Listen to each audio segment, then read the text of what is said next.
I divide good people into three groups: those who fight, those who help the fighters, and those who do nothing. Those who do nothing is always the largest, and I always add that those who help the fighters are just as important as the fighters. And what they just want, they just want you to be aware of what they're doing. That's what I'm not even asking you for money. ADFlegal.org/Dennis. ADF, that's Alliance Defending Freedom, legal.org/Dennis. Or call 855-649-2020, 649-2020.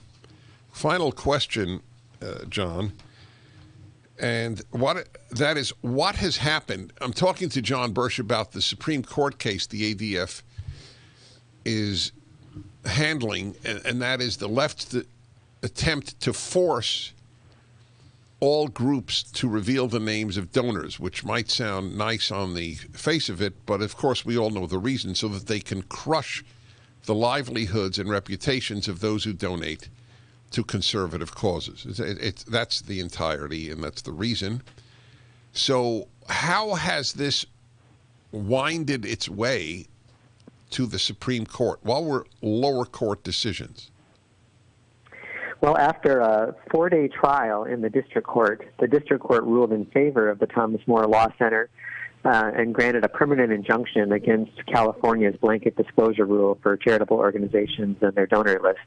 That went up to the Ninth Circuit Court of Appeals, which reversed, and then the U.S. Supreme Court agreed to hear the case in January.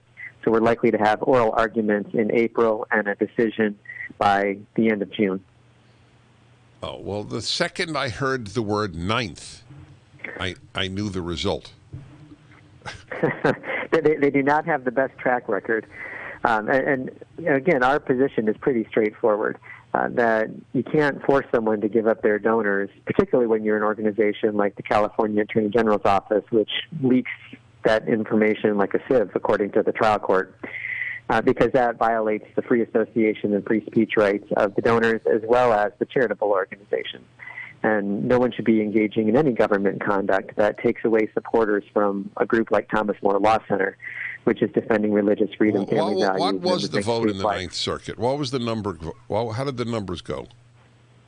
The panel decision was 3-0 unanimously for California. Wow. And then Thomas More sought rehearing en banc, in front of a larger group of the Ninth Circuit judges, and 5 of them did dissent vociferously to say that the U.S. Supreme Court had to take this case in order to restore the undisputed First Amendment right of free 5 out of how many? Speech.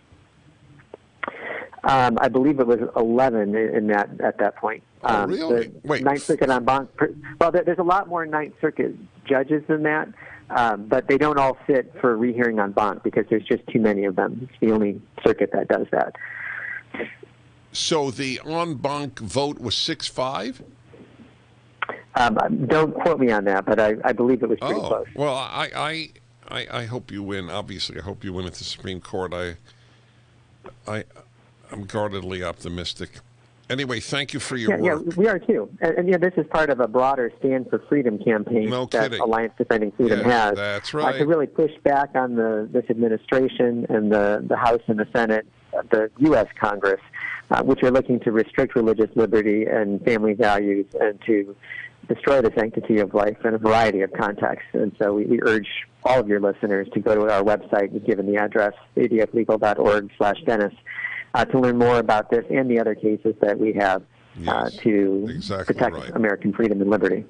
John, thank you for all you do.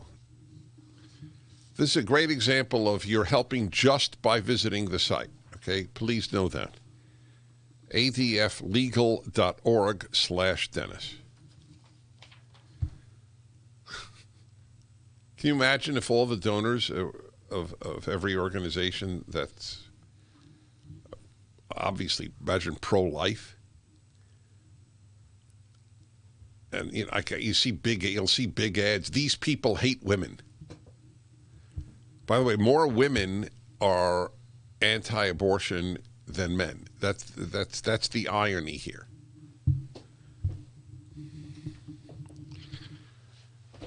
Never. Growing up in this country, I was saying this to my producer, a.k.a. the living martyr, a.k.a. Alan Estrin, a.k.a. You have any other known as? Only something you come up with. Unless I come up with it.